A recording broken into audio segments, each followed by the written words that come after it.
Assalamualaikum warahmatullahi wabarakatuh. Saya Putri Wulandari NPM 28209 dari Fakultas Pertanian Prodi Agroteknologi Universitas Medan Area.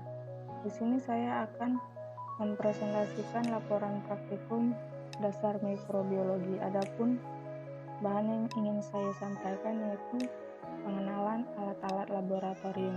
Yang pertama itu ada mikroskop. Mikroskop ini berguna untuk melihat sel-sel mikroorganisme seperti sel bakteri.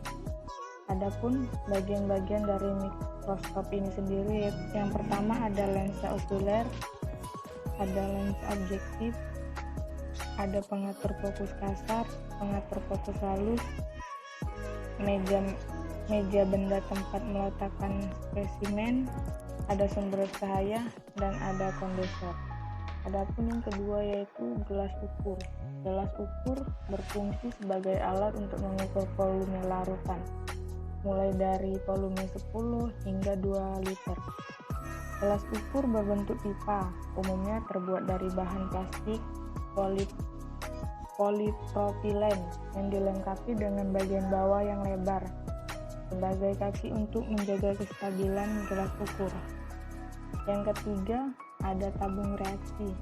Tabung reaksi adalah peralatan gelas yang terbuat dari kaca atau plastik. Bentuknya kira-kira sebesar jari tangan manusia. Tabung reaksi tersedia dalam berbagai macam ukuran, namun pada umumnya memiliki ukuran berdiameter 10 hingga 20 dengan panjang 50 hingga 200 mm. Fungsi tabung reaksi adalah untuk mencampur, menampung, dan memanaskan bahan-bahan kimia cair atau padat, utamanya untuk uji kualitatif. Selain berukuran kecil, ada juga tabung reaksi yang memiliki ukuran besar. Alat tersebut dinamakan labu didi. Dan yang keempat, ada labu ukur. Labu ukur atau takar adalah alat kimia yang digunakan untuk mengencerkan larutan hingga mencapai volume tertentu. Alat yang terbuat dari kaca terbentuk labu ini juga bisa digunakan untuk menyisakan larutan kimia analitik dengan konsentrasi dan jumlah yang berkurasi tinggi. Keakuratan yang tinggi ini dikarenakan oleh bagian lehernya yang terdapat sebuah lingkaran gradasi volume, toleransi, suhu, kalibrasi, dan kelas gelas. Pada lehernya juga terdapat tanda batas yang menunjukkan ukuran volume mulai dari 1 mili hingga 2 liter.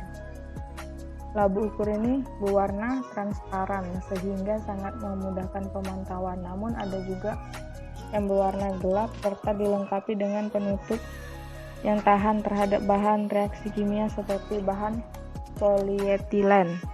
Dan yang kelima adalah labu Erlenmeyer. Erlenmeyer adalah jenis labu laboratorium yang banyak digunakan. Alat berbentuk pucuk dengan leher silinder dan kasar. Yang datar ini diambil dari nama Emil Erlenmeyer, seorang kimiawan asal Jerman. Fungsi labu Erlenmeyer adalah untuk mencampur, mengukur, dan menyimpan cairan. Umumnya Erlenmeyer ini terbuat dari kaca borosilikat sehingga tahan ketika dipanaskan.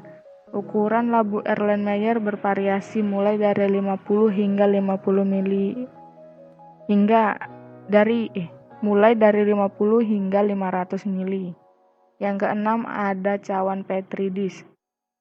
Cawan Petri atau istilah lainnya Petri dish merupakan peralatan dasar di laboratorium mikrobiologi. Cawan Petri dish mempunyai banyak kegunaan, antara lain di laboratorium mikrobiologi digunakan tempat untuk perkembangbiakan mikroba, tempat penimbang bahan, tempat mengeringkan sampel.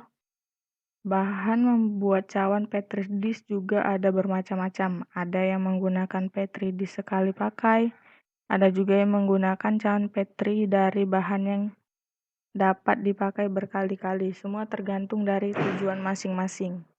Yang ketujuh ada pipet tetes. Pipet tetes digunakan untuk memindahkan volume cairan yang telah terukur. Alat ini terdiri dari beberapa jenis dengan bentuk, fungsi, dan tingkat ketelitian yang berbeda. Macam-macam pipet tetes diantaranya yaitu pipet tetes, pipet ukur, dan pipet volume. Pipet tetes sesuai dengan namanya, pipet yang satu ini mampu memindahkan cairan dalam jumlah yang sangat kecil, yaitu berupa tetesan. Hal ini dikarenakan bentuk pipet tetes ini berupa pipa kecil yang ditutupi dengan karet di bagian atasnya. Yang ketujuh ada pipet ukur. Fungsi pipet ukur adalah untuk memindahkan larutan secara terukur sesuai dengan volume. Pada pipet ini juga terdapat skala yang menunjukkan volume tersebut. Ukuran volume terbesar pipet ukur sendiri ada 50 mili. Yang kesembilan ada kaki 3 dan kawat kasa. Kaki 3 dalam alat laboratorium adalah besi yang mempunyai kaki 3 yang memiliki fungsi sebagai penyangga ring. Fungsi kaki 3 ini sebagai panahan kawat kasa yang menyangga ketika proses pemanasan. Fungsi kawat kasa sendiri untuk menahan beker atau labu ketika proses pemanasan menggunakan pemanas Bunsen atau pemanas spiritus. Kawat kasa juga ditopang alat kaki 3 pada bagian bawahnya untuk membuat proses pemanasan hingga berjalan maksimal. Yang ke-10 ada lampu spiritus. Lampu spiritus adalah lampu pemanas api dengan bahan bakar spiritus. Pada laboratorium mikrobiologi, lampu spiritus mempunyai beberapa fungsi, yaitu sebagai sterilisasi atau memijarkan OC sebelum inokulasi sampel, mengkondisikan area dalam kondisi aseptis dengan jarak maksimal dari pijaran lampu spiritus 30 cm. Yang ke-11 ada batang pengaduk. Batang pengaduk digunakan untuk mencampur cairan dengan bahan kimia untuk keperluan praktek di laboratorium. Batang pengaduk umumnya terbuat dari kaca pejal, borosilikat atau pirex. Ukurannya hampir sama dengan sedotan minuman, namun sedikit pandang dengan ujung membulat. Selain untuk mencampur larutan, fungsi batang pengaduk juga adalah untuk membantu dekantasi larutan, menginduksi kristalisasi, dan memecahkan emulsi pada suatu ekstraksi.